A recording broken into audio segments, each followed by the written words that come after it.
కానీ మీరు మాటలు చెప్పినవన్నీ కూడా చేతల్లో చేసి చూపించేటువంటి ఆ నమ్మకం మీకు ఉన్నప్పుడే ఆ మాటలు చెప్పండి. లేకపోతే నవ్వుతున్నారు ప్రజలందరూ కూడా. ఈ రోజున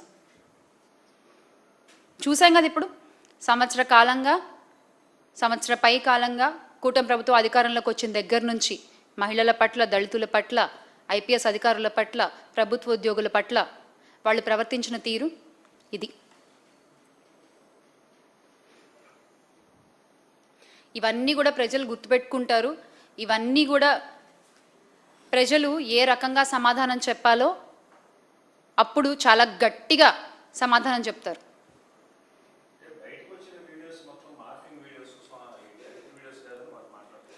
ఇవాళ రేపు ఒక వరం ఏమిటంటే ఏది వచ్చేసినా అది మార్ఫింగ్ అని చెప్పేయచ్చు, ఏది అయినా మాట్లాడేయచ్చు. తర్వాత అయ్యో అది ఏఐ అండి, మాకేం సంబంధం లేదు అని చెప్తున్నారు.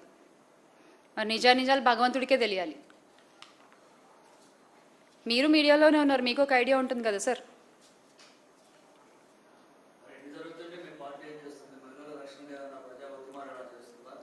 ఎక్కడ మహిళలకు అన్యాయం జరిగినా అక్కడ మా మహిళా నేతలు వెళ్ళి మాట్లాడుతున్నాము, వాడిని ప్రశ్నిస్తున్నాము.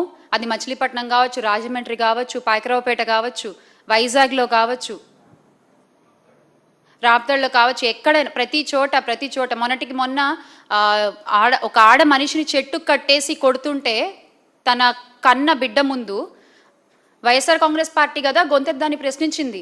ఆ తర్వాత కదా ఆమెకు న్యాయం జరిగింది కుప్పంలో.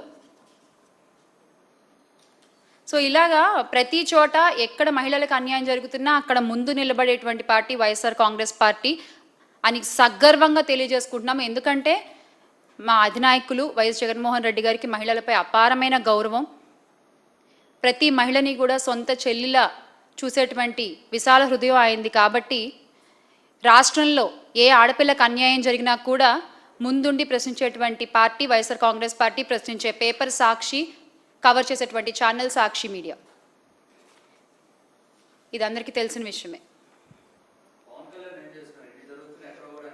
అవును, ఆయన ఎక్కడున్నారు అసలు? నిజమే, నేను మొన్న కూడా అన్నాను, ఈయన అసలు కనబడట్లేదు, ఏమైపోయారు ఈయన? ఇన్ని జరుగుతున్నా కూడా ఒక్కదానికి కూడా మాట్లాడరు. ఆయన సొంత నియోజకవర్గంలో జరిగితే మాట్లాడరు. ఆయన పక్కన కాకినాడ జిల్లాలో మొన్న డాక్టర్ పైన నర్సింగ్ కోర్స్ చదివేటువంటి వాళ్ళ మీద గవర్నమెంట్ హాస్పిటల్లో అంత ఇష్యూ జరిగితే అప్పుడు కూడా ఆయన వచ్చి మాట్లాడలేదు. ఒక్క విషయంలో ఆయన స్పందించరు. ఆయన ఏం చేస్తున్నట్టు? సార్, ఉప ముఖ్యమంత్రి పవన్ కళ్యాణ్ గారు, వేర్ ఆర్ యూ?